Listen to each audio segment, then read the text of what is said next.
جی وعلیکم السلام ورحمۃ اللہ وبرکاتہ۔ میرے بھائی اسلامی کیا ہے، یہ ازواج مطہرات کو مشکوک کرنے کی کوشش کی جاتی ہے، خاص طور سے حضرت عائشہ صدیقہ رضی اللہ تعالیٰ عنہ کو، کیونکہ وہ اس دین اسلام کی صحیح احادیثوں کی بڑی ہی مشہور اور معروف راوی ہیں۔ الحمدللہ تمام اہل سنت اس بات پر متفق ہے کہ حضرت عائشہ صدیقہ رضی اللہ عنہ نے اس دین کی خاطر بہت ساری احادیث جو ہے ان کو حفظ کیا، یاد کیا اور پھر امت کو بیان کیا۔ تو ظاہر بات ہے اس کو تو جو دشمنان اسلام ہیں وہ چاہیں گے کہ اس کو کسی طریقے سے ہم مشکوک بنا دیں، یعنی شک میں ڈال دیں امت کو اس تعلق سے کہ ازواج مطہرات نبی صلی اللہ علیہ وسلم کے اہل بیت ہیں یا نہیں۔ حالانکہ صحیح بات یہ ہے کہ سب سے پہلے بات یہ ہونی چاہیے تھی کہ کیا نبی کی بیویوں کے علاوہ کوئی اور بھی اہل بیت ہے، لیکن دشمنان اسلام نے اتنا پروپیگنڈا رچا کہ اس سوال کو ہی بدل دیا، کہ انہوں نے سوال یہ کھڑا کر دیا امت کے ذہن میں کیا نبی کی بیویاں بھی اہل بیت ہیں، جبکہ سوال یہ ہونا چاہیے کہ نبی کی بیویاں ہی اہل بیت ہیں، کیا اس میں اور فرد بھی شامل اور داخل ہیں؟ لیکن ہماری اس امت کی بدقسمتی ہے کہ وہ شیعہ روافظ کے اور محمد انجینئر علی مرزا جیسے فتنوں کے اس میں آ جاتے ہیں، اس میں ایک طریقے سے پروپیگنڈے میں، اور الٹا سوال کرنے لگتے ہیں کیا نبی کی بیویاں اہل بیت ہے۔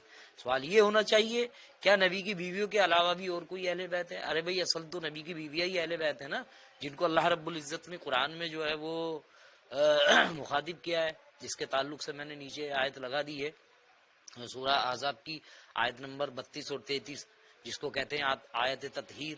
تو آپ یہاں 32 سے شروع کریں، اللہ رب العزت کس کو مخاطب کر رہا ہے؟ یہاں اللہ رب العزت نبی صلی اللہ علیہ وسلم کی بیویوں سے مخاطب ہے۔ کیا کہتا ہے اللہ رب العزت؟ اے نبی کی بیویوں، تم عام عورتوں کی طرح نہیں ہو، اگر تم پرہیزگاری اختیار کرو تو تم نرم لہجے سے بات نہ کرو کہ جس کے دل میں روگ ہو وہ کوئی برا خیال کرے، اور ہاں قاعدے کے مطابق کلام کرو۔ تو یہاں پر نبی صلی اللہ علیہ وسلم کی بیویوں سے خطاب کیا گیا۔ اب اس کا اسی سورہ کا اگلی آیت پڑھیے، آیت نمبر 33۔ کیا کہتا ہے اللہ رب العزت؟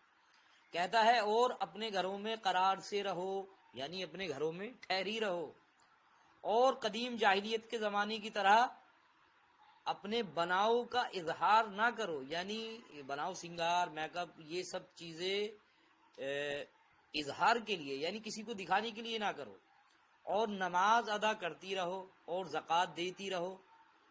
آگے کہتا ہے اللہ اور اس کے رسول کی اطاعت گزاری کرو،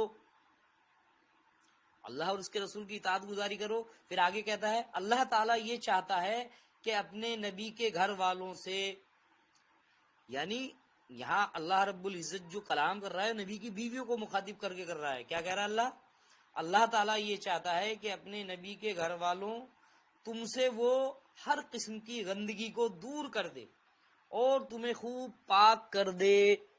تو یہاں خطاب کس کو ہو رہا ہے؟ نبی کے گھر والوں کو۔ نبی کے گھر والے کون ہیں؟ سب سے پہلے امت کی مائیں، ازواج مطہرات، نبی صلی اللہ علیہ وسلم کی بیویاں، انہی سے یہ خطاب ہے۔ لیکن روافظ نے، شیعہ نے اور مرزائی نے کیا کیا؟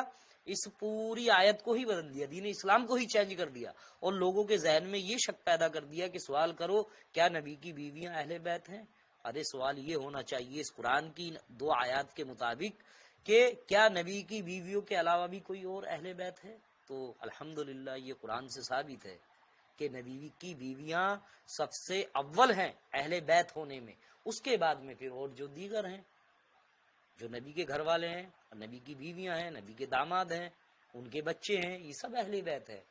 تو بہرکیف میں اور مزید اس پہ بتانا چاہوں گا، اگر آپ کو اس کی تفسیر پڑھنا ہے تو امام قرطبی کی تفسیر قرطبی پڑھیں، جس میں امام قرطبی رحمۃ اللہ علیہ اس پہ بڑی اچھی طریقے سے بحث کرتے ہیں، اور اپنی کتاب جلد نمبر 7 صفحہ نمبر 565 میں امام قرطبی رحمۃ اللہ علیہ فرماتے ہیں کہ یہ جو آیت تطہیرہ ہے یہ نبی صلی اللہ علیہ وسلم کی بیویوں کے لیے اتری ہے۔ دیکھیے امام قرطبی اہل سنہ کے امام، سب سے پہلے قرآن کی تفسیر لکھنے والے کہہ رہے ہیں کہ یہ نبی کی بیویوں کے لیے اتری ہے، اور خطاب بھی انہی کو ہو رہا ہے۔ اب شیعہ روافظ کا یہاں دم گھٹ جائے گا ان کی زبان حلق سے باہر آ جائے گی، کیونکہ پھندہ ڈال دیا اہل سنت کے امام نے یہ بول کر کہ یہ نبی کی بیویوں کو خطاب ہو رہا ہے، تو اس لیے وہ کہتے ہیں کہ نبی کی بیویاں اہل بیت ہیں۔ تو یہ تو ہم نے قرآن سے دلیل دی، اور باقی اس کی بہت ساری دلیلیں ہیں، جیسے مثال کے طور پر بھائی آدم علیہ السلام اپنی بیوی کے ساتھ حضرت اما حوا کے ساتھ اتارے گئے، تو اگر آدم علیہ السلام اور اما حوا دنیا میں پہلے اترے تو ان کا اہل بیت کون تھا؟ آدم علیہ السلام کو ظاہر بات ہے ان کی بیوی اہل بیت ہوئی نا۔ حضرت ابراہیم علیہ السلام ان کی بیوی حضرت حاجرہ علیہ السلام رضی اللہ تعالی علیہم السلام، اور حضرت موسیٰ علیہ السلام ان کی بیوی اہل بیت۔ تو جب تمام انبیاء کی بیوی ان کی اہل بیت ہیں تو میرے نبی محمد رسول اللہ صلی اللہ علیہ وسلم کی بیویاں ان کی اہل بیت کیوں نہیں ہیں؟ بڑے کمال کی اور افسوس کی بات ہے، جبکہ صحیح سند کے ساتھ میں یہ بات واضح ہے قرآن سے بھی اور حدیث سے بھی کہ نبی صلی اللہ علیہ وسلم کی بیویاں امت کی ماں ہیں۔ آپ یہی سورہ احزاب آیت نمبر 6 پڑھیں گے تو اللہ نے رسول اللہ کی بیویوں کو امت کی ماں کہا ہے۔ اور اسی تعلق سے ایک تابعی ہیں عروہ بن زبیر رحمۃ اللہ علیہ، ان کا ایک شخص سے ایسے شخص سے کچھ مباحثہ ہوا جو نبی صلی اللہ علیہ وسلم کی بیویوں کو امت کی ماں نہیں مانتا تھا، جبکہ حضرت عروہ بن زبیر رحمۃ اللہ علیہ فرماتے ہیں کہ وہ تو اللہ کی ماں، مطلب اللہ میں توبہ، وہ تو امت کی مائیں ہیں۔ تو وہ شخص کہتا ہے میں نہیں مانتا۔ تو عروہ بن زبیر رحمۃ اللہ علیہ نے جب یہ بات اما عائشہ صدیقہ رضی اللہ تعالی عنہا کو بتایا تو انہوں نے کہا کہ اس شخص نے بالکل ٹھیک کہا، بالکل سچ کہا کہ میں اس کی ماں نہیں ہوں، اور اس کی پھر وجہ بیان کی کہ اس کی وجہ یہ ہے کہ میں مومنین کی ماں ہوں، جیسے کہ اللہ نے قرآن میں کہا ہے نا سورہ احزاب آیت نمبر 6 میں کہ میں مومنین کی ماں ہوں، میں کافروں کی ماں نہیں ہوں۔ تو اہل بیت الحمدللہ سب سے اول ہیں، باقی جو آئیں گے سب نبی کی بیویوں کے بعد آئیں گے، نبی کی بیویاں سب سے اول اہل بیت کے نمبر پر ہیں۔ تو مجھے امید ہے انشاءاللہ بات آپ کو سمجھ آ جائے گی، اگر پھر بھی کوئی دقت پریشانی یا کوئی بات سمجھ نہ آئے تو آپ پھر سے رابطہ کر سکتے ہیں۔ جزاکم اللہ خیرہ، السلام علیکم ورحمۃ اللہ وبرکاتہ۔